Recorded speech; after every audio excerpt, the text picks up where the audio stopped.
Bonsoir à tous et bienvenue sur le plateau d'Un cœur qui écoute, votre émission de spiritualité. Ce soir, je vous invite à écouter le parcours de Ludovic Pott. Bonsoir Ludovic. Bonsoir Cyril.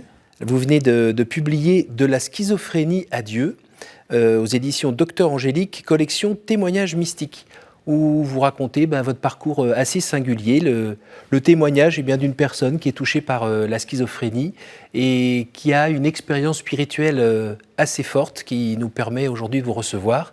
Vous allez pouvoir nous en parler dans un instant. Juste avant, je vous invite à nous lire un extrait de texte de votre choix. Très bien.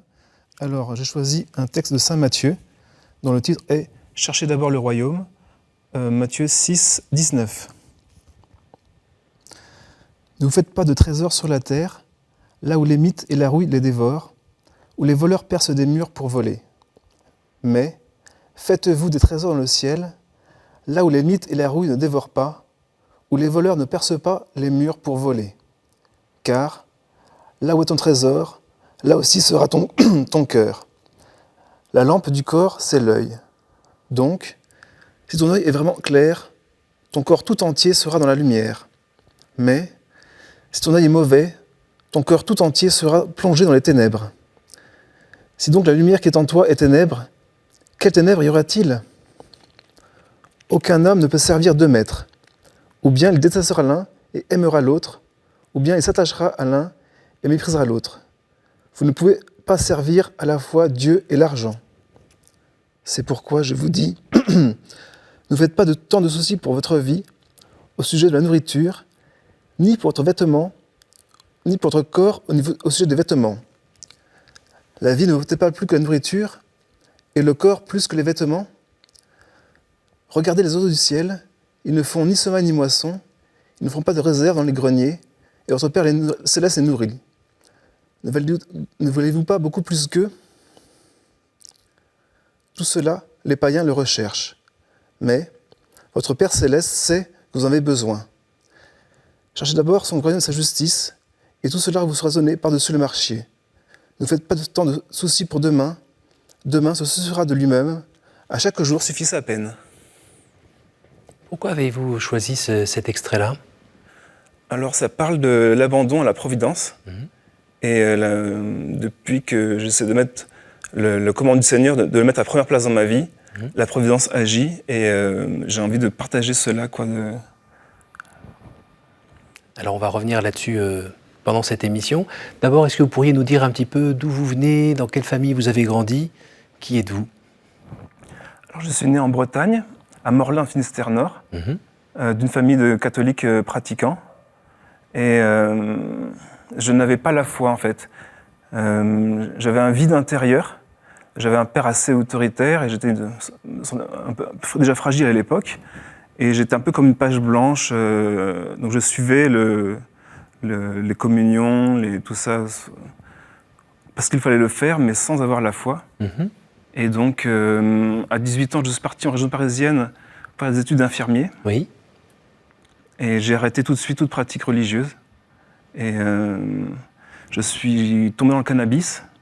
Et donc, le cannabis ne provoque pas la schizophrénie, mais quand on est fragile, c'est de la nitroglycérine, quoi. Au niveau psychique, c'est très mauvais. Et donc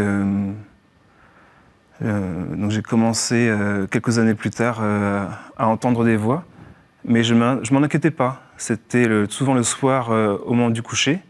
Vous parlez de voix derrière le mur ? Vous parlez de voix de femme derrière le mur, à un moment, vous parlez de ça dans le livre ? Oui. Au départ, je ne pensais pas que c'était... je pensais que c'était réel, oui. Oui. Et je n'y pensais pas la journée, c'était juste le soir, je faisais un déni total. Et donc, je continuais à fumer du cannabis, à faire... j'en parle très peu dans mon livre, tout ce qui est... les portes ouvertes qu'on peut ouvrir, je parle du démon, Oui. Tout ce qui est pornographie, jeux vidéo violents, livres d'horreur, films d'horreur, toutes ces choses-là sont des tortures pour l'âme et on ne s'en rend pas compte. Vous en parlez un petit peu quand même, je me souviens de l'expérience, je crois que c'est au service militaire ou quelque chose comme ça, où il y a une histoire de partager plutôt du film d'horreur ou des choses comme ça, une recherche de sensations fortes ou bien aussi un plaisir dans ce qui est plutôt mauvais, violent, sombre ? En fait, quand on est vide, on a besoin, les sensations fortes, on se sent vivant. Et donc le vol, la mythomanie, dire les mensonges, ce genre de choses, je le faisais parce que je me sentais vivant en fait. Mais c'est des choses méprisables et donc je ne m'aimais pas. Je ne me pensais pas aimable et donc je faisais des choses méprisables, je me condamnais moi-même à l'enfer, quoi, quelque part. Et vous n'aviez pas, justement, vous parliez de vos parents ou de votre famille, personne ne voyait ça? Personne n'était là pour vous accompagner, vous soutenir, parler avec vous? C'est un peu difficile.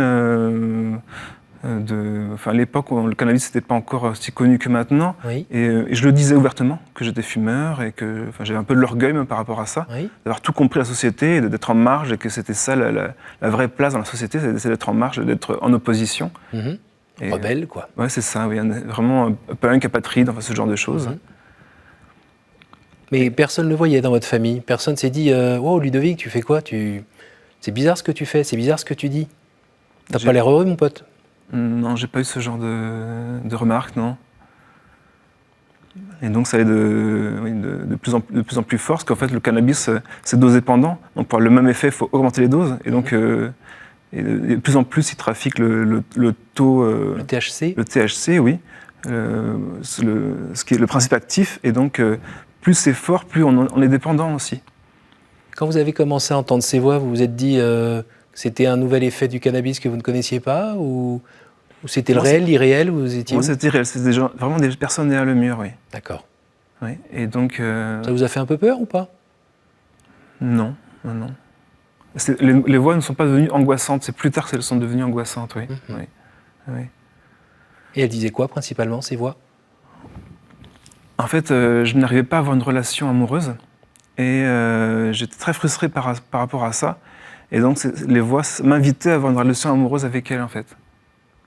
Et donc quelques temps plus tard, j'ai eu une semaine de RTT que je n'avais pas prévue, de repos compensateur, parce que je travaillais comme aide-soignant, parce que j'avais dû arrêter mes études d'infirmier, le cannabis n'était pas possible d'étudier. Et donc je me suis dit que j'allais arrêter de manger, arrêter de dormir pour avoir, comme les Amérindiens, un signe dans ma vie et savoir où diriger mon existence, parce que je sentais que j'étais vraiment perdu, quoi. Et pendant 2 semaines, en fait, j'ai quasiment pas mangé et pas dormi du tout. Et donc le manque de sommeil et le manque de nourriture crée un stress nerveux et augmente en fait tout ce qui est hallucination, ce genre de choses. Oui. Et vu votre fragilité dans le domaine, c'était pas génial comme idée. Et ça a duré très longtemps, je passe sur les détails. Et donc à un moment donné, j'ai cru avoir parlé à Dieu. Quelque chose de très fort intérieurement. Oui, vous le racontez d'ailleurs dans le livre, c'est tout d'un coup... cru parler à Dieu, puis que Jésus vous parlait en vous disant aussi qu'est-ce que tu fais? Et donc, mais sans avoir aucun souvenir des mots échangés, alors que c'était d'un instant à l'autre, très proche, mais aucun souvenir. Et une autre voix est venue et m'a dit, si tu crois en moi, saute par la fenêtre. Et j'ai demandé pourquoi. En fait, comme j'étais... Enfin, pourquoi? Et donc la voix m'a dit, quelle est ta plus grande peur? Et donc j'ai eu le sentiment que Dieu me mettait à l'épreuve, parce que moi, c'est le vertige, est vraiment quelque chose de... Ça peut créer des peurs paniques en moi. Oui. Et donc je suis monté sur la fenêtre. Et, vous étiez au 5e étage. C'est ça, oui. Et là, on est d'accord que ce que vous avez cru comme situation, c'est que comme vous aviez eu l'impression de parler avec Jésus, et à la fin de cet entretien, il avait dit qu'il ne resterait plus de souvenirs de cet entretien, juste après, vous n'avez pas su qui vous parlait dans la phrase suivante, oui. Et vous avez pensé que c'était lui, et genre Jésus qui vous mettait, entre guillemets, à l'épreuve pour savoir est-ce que tu as vraiment confiance en moi, saute par la fenêtre. Oui, c'est ça, oui. Voilà. Quand on le relit aujourd'hui, on voit que ça ne marche pas, mais sur le moment, vous allez sauter. En fait, je suis monté, j'ai regardé en bas et j'ai tremblé, j'ai eu peur, et je me suis dit, je ne peux pas ne pas obéir à Dieu, quoi. J'avais découvert et je voulais lui obéir. Et donc, il était 2 heures du matin, et j'ai sauté, et j'avais une fracture ouverte du coude, enfin plein de fractures du bassin, enfin beaucoup de fractures. Et donc... Mais ça, déjà, c'est fascinant. Du 5e étage, vous êtes encore en vie en tombant là-dessous. Enfin, déjà, ça... Et c'est une patrouille de police qui m'a trouvé. Et comme j'avais l'artère du coude sectionné, ça s'est joué à quelques secondes près. Donc vraiment, la providence encore... Et donc ça a été un mal pour un bien, parce que j'ai vu mon père pleurer en réanimation devant mon lit d'hôpital. Je ne croyais pas à son amour pour moi, et donc là j'ai pu voir qu'il avait de l'affection pour moi et ça a tout changé. Et après, par la suite, j'ai pu avoir des entretiens thérapeutiques avec un psychiatre, avec mes parents, et découvrir qu'il avait une vie encore pire que la mienne quand j'étais enfant. Et donc, de comprendre son parcours. Et donc, quand on comprend, on peut commencer à aimer. Oui. Pouvoir pardonner. Et mes sœurs m'ont dit aussi, que j'ai 3 petites sœurs, que par la suite, les parents étaient plus attentifs. Ils restaient plus longtemps au téléphone. Donc, ça a resserré les liens familiaux.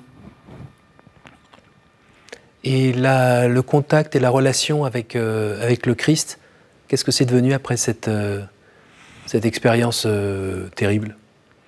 Eh ben, mes parents m'ont aidé à déménager quand j'ai dû reprendre mon travail après la déforestation. Donc ma rééducation est très bien passée. Et donc ils m'ont dit, de ma nouvelle paroisse, à Trappes, est-ce que tu veux venir avec nous à la messe le dimanche? Et moi, j'avais aucune envie d'aller à la messe. C'était pas du tout mon idée à l'époque. Mais pour leur faire plaisir, je leur ai dit, d'accord, je viens à la messe. Et là, j'ai vécu une conversion dans une église. En Bretagne, c'était des statues partout, des dorures. On ne savait pas poser le regard. C'était des taches d'humidité. C'était vraiment un vieux musée.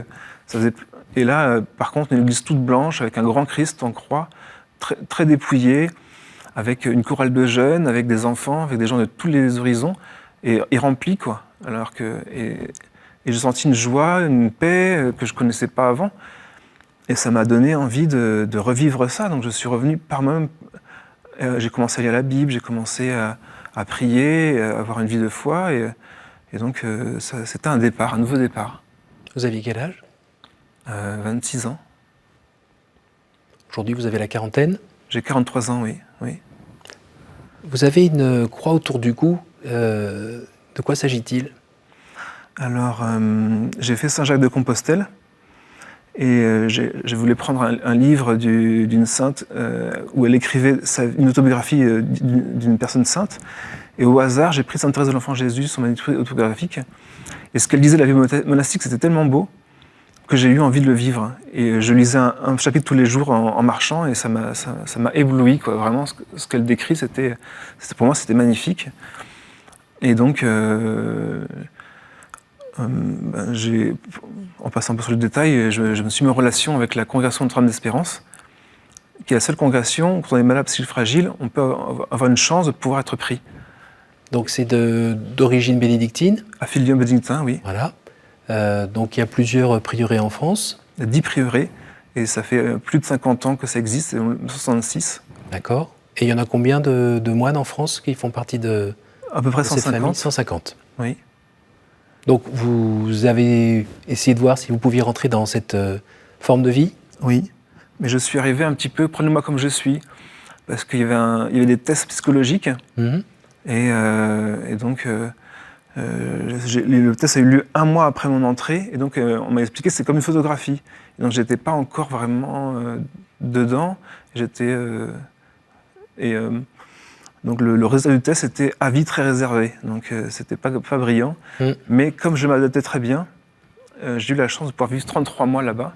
Et donc c'est la croix des postulants que je porte. D'accord. Donc j'ai fait 1 an de postulat, et après le conseil s'est réuni, et ils ont décidé que j'étais pas fait pour la vie monastique. Parce que votre côté un peu rebelle, quand vous étiez plus jeune, hors cadre, ça s'était calmé? Oui. Et vous avez compris pourquoi finalement cette forme de vie n'était pas faite pour vous? Ou vous avez accepté et obéi? En fait, la vocation monastique, c'est être appelé par Dieu. Donc si le conseil se réunit, pour moi c'est l'Esprit Saint qui parle, quoi. Et donc... que ta volonté soit faite. Exactement. Et donc c'est à nouveau la providence, parce que la congrégation est très en relation avec l'association des demeures Aigues-Vives, et qui ont 3 demeures à Lourdes. Et les places sont très chères, c'est très demandé de venir à Lourdes. Et donc quand on m'a dit que ce n'était pas possible pour moi, une nouvelle demeure venait de s'ouvrir. Il y avait 8 places disponibles d'un seul coup. Et donc en 1 semaine, j'ai pu quitter le prieuré et arriver... Donc le prieuré était à Évian? Oui.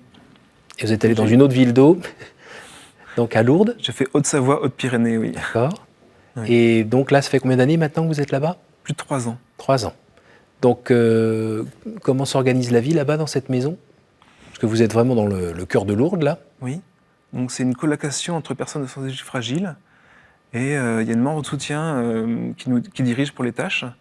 Et donc, on se partage le ménage, les courses, la cuisine, les espaces verts, tout pour faire tourner la maison. Ayant vécu 33 mois dans une communauté monastique, je ne me prévoyais pas revenir comme avant dans un studio tout seul. Oui. Là, d'être entouré, surtout en ces périodes de virus et tout ça, Oui. de ne pas être tout seul, c'est vraiment très important. Et vous vous retrouvez pour des temps de prière? Nous avons la chance d'avoir une chapelle, elle s'appelle Saint-Jean-de-Dieu, le seul saint à ma connaissance qui était interné en psychiatrie à son époque, au XVe siècle, je crois. Et à l'époque, on soignait par le fouet. Donc heureusement, maintenant qu'on a des traitements qui sont efficaces, qui nous permettent de pouvoir vivre et ne plus être enfermés comme auparavant. Oui. Est-ce que vous avez trouvé à un moment dans votre vie que, le bon Dieu, vous n'avez pas donné toutes les cartes ou des cartes vraiment, un jeu vraiment bizarre dans la vie? En fait, c'est grâce à mon parcours que j'ai pu trouver Dieu. Et maintenant, j'ai vraiment envie de me donner entièrement à lui. Et je pense que si je n'avais pas eu ce parcours, je n'aurais pas cette intensité de désir de cette relation, quoi. D'une vie intérieure. Parce que le monde cherche à nous faire éviter la vie intérieure avec la musique, avec les divertissements, avec les spectacles et tout ça. Et donc, se recentrer sur soi, et on est mieux avec les autres aussi. Et c'est le message de ce livre aussi, la raison d'être de ce livre? En fait, le titre, c'est « De la schizophrénie à Dieu ». Dieu ne m'a pas guéri de ma schizophrénie, mais je veux témoigner en fait, de la folie d'une vie sans Dieu. Il est notre créateur, et on retourne à lui. La vie sur Terre dure très peu de temps, et on est fait pour l'éternité, en fait. Et les plus grandes aspirations de l'homme, qui sont de vivre éternellement, d'être aimé, d'être grand, eh ben, on va pouvoir le vivre dans l'éternité.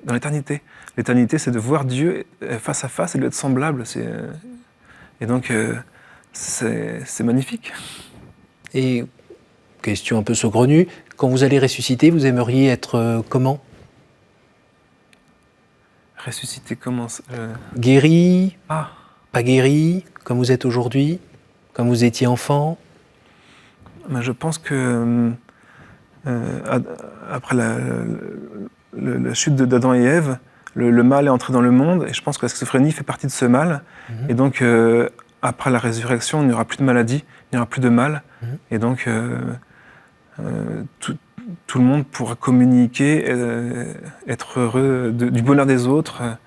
Et tout le mal aura disparu, c'est ce que j'espère en tout cas. Et alors vos parents, vos frères et sœurs, comment ils ont vécu ce temps de conversion que vous avez pu connaître? Ça a eu de différentes réactions. Il y a la plus grande de mes sœurs qui n'a pas la foi. Et on a pu en discuter un petit peu, mais c'est personnel, quoi.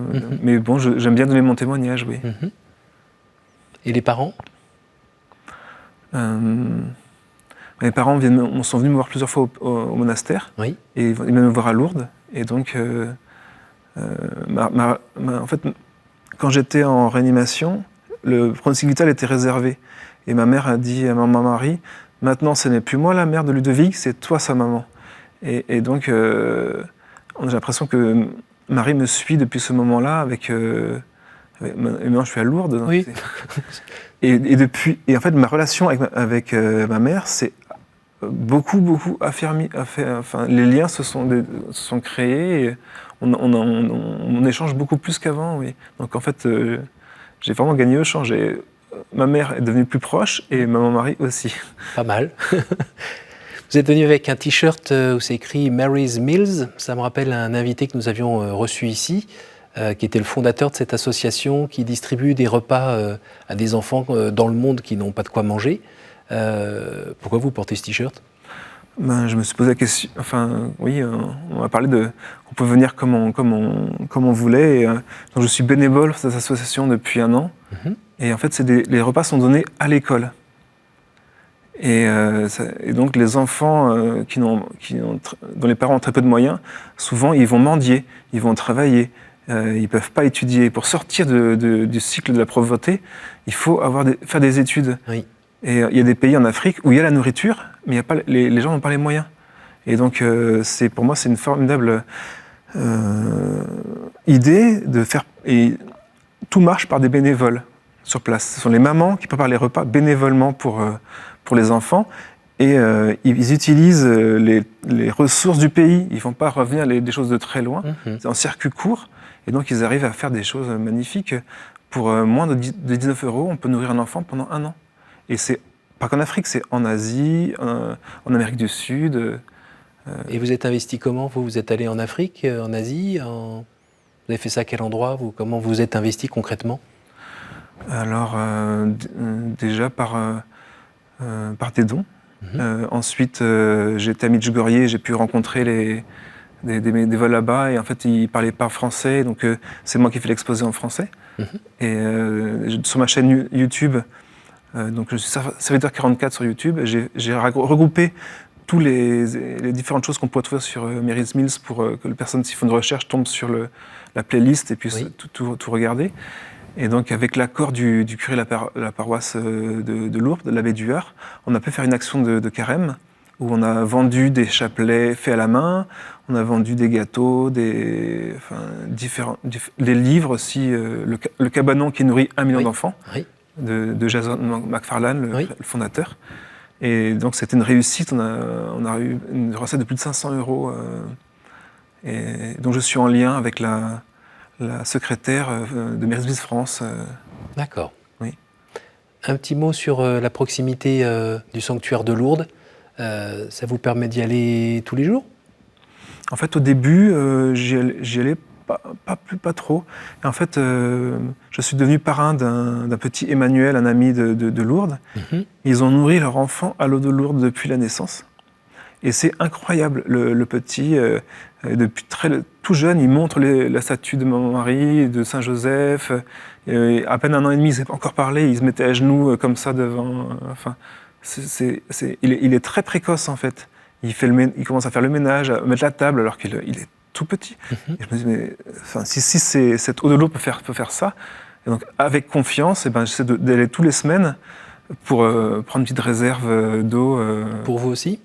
Ah, pour moi, oui. C'est ça, dans un acte de foi, pour que la Sainte Vierge fasse ce qu'elle a à faire, pour intercéder auprès de son Fils, pour que vous alliez toujours mieux. C'est ça? Oui. Pour que votre foi grandisse aussi? Oui. Et donc, c'est une grande grâce d'avoir le sanctuaire aussi proche.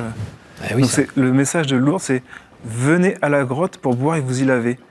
Et d'y venir en procession. Et donc, le fait on a la bénédiction de Maman Marie quand on fait sa volonté. On arrive à la fin de cette émission, le temps des questions. Est-ce que vous pourriez me donner un chiffre entre 1 et 10, s'il vous plaît? 4. Quel est l'endroit ou le lieu qui vous porte le plus à la prière?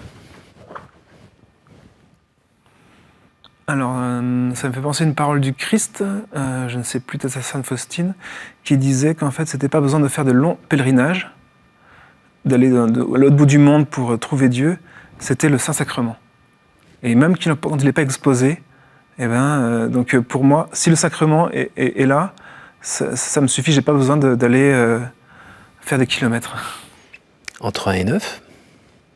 8.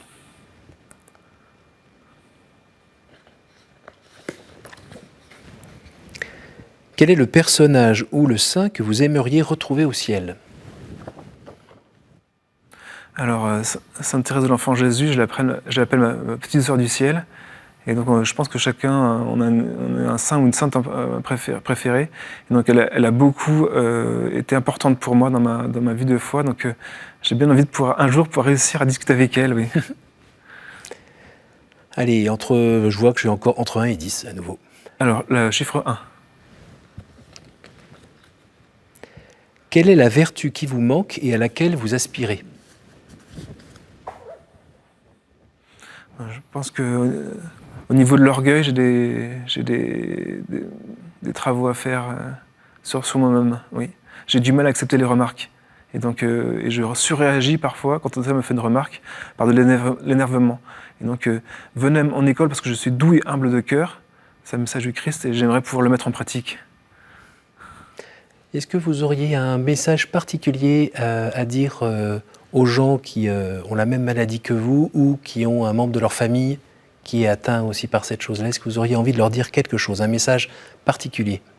Alors, pour le rétablissement, je pense que c'est très important de savoir qu'on est aimé de Dieu, savoir qu'on est aimé de ses parents et s'aimer soi-même. Et donc, si cet amour est là, la maladie, en fait, elle perd de sa force. Et souvent, les voix sont angoissantes, elles cherchent à nous détruire.